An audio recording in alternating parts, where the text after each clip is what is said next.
எதனால? கொஞ்சம் யோசித்து பார்க்கலாமே. ஆண்டவர்ட்ட நம்ம உண்மையாகவே இதுக்கெல்லாம் கணக்கு கொடுக்கணும். ஆமா. எவ்வளவு பேரு இதனால செத்து போறாங்க? கொஞ்சம் யோசிக்கலாம், கொஞ்சம் ஜெபிக்கலாம். கையெடுத்து கேட்கிற பெண் வீட்டார், தயவு செய்து டவுரி கேட்கிற மாப்பிள்ளைக்கு உங்க பொண்ண தராதீங்க. டவுரிய குடுக்காதீங்க.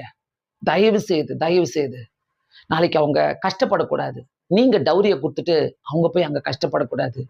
அதே மாரி பையன் வீட்ல வச்சிருக்கிறவங்க பையன வச்சிருக்கிறீங்கன்னா, டவுரிய வாங்கி தான் நான் கல்யாணம் பண்ணுவேன்னாக்கா, அப்படிப்பட்ட ஒரு கல்யாணமே தேவையில்ல.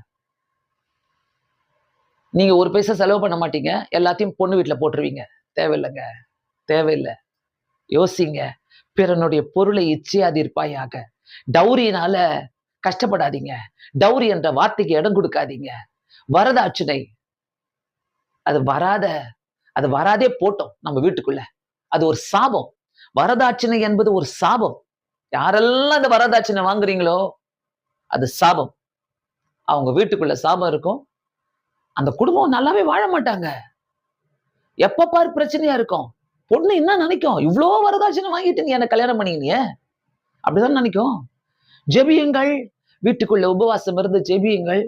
அப்படிப்பட்ட வரதட்சணை கேட்டுட்டு வராங்கனாக்கா தொரத்தி விடுங்க. வீட்டு வாசல்ல கூட சேர்க்காதீங்க. தொரத்தி விடுங்க அவங்கள. அப்படிப்பட்ட மாப்பிள்ளை வேண்டான்னு சொல்லுங்க. அதுக்குன்னு சில ஏஜென்ட்டுங்க வேற இருப்பாங்க. அந்த ஏஜென்ட்டுங்கலாம் வந்துருவாங்க. நாங்க நாங்க நாங்க ஜெபம் பண்ணி உங்களுக்கு செஞ்சு குடுக்குறோம். நாங்க ஜெபம் பண்ணி இத செஞ்சு குடுக்குறோம். அவங்க வீட்ல நல்ல வரதட்சணை தருவாங்க. நாங்க முடிச்சு வைக்கிறோம்னு இப்படி ஒரு ஏஜென்ட்டுங்க இருப்பாங்க. அந்த ஏஜென்ட்டுங்கலாம் சேர்க்காதீங்க. கிறிஸ்தவ ஏஜென்ட்டுங்கன்னு இருப்பாங்க. சேர்க்காதீங்க. தயவு செய்து சொல்றேன்.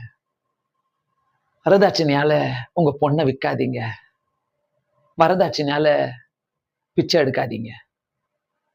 2 பேருக்கும் 2 சைட்லயும். கண்களை மூடி இந்த காரியத்துக்காக ஜெபிக்கலாம். நெறைய குடும்பத்துல இப்படிப்பட்ட பிரச்சனை இருக்குது. நெறைய பேரு வாழ முடியாம, சொல்ல முடியாம, துப்ப முடியாம வாழ்ந்துட்டு இருக்கிறாங்க நெறைய பெண்கள்.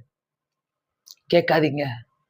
பையனும், பொண்ணும் உங்க கை கால்ல உழைச்சு எல்லாத்தையும் வாங்குங்க.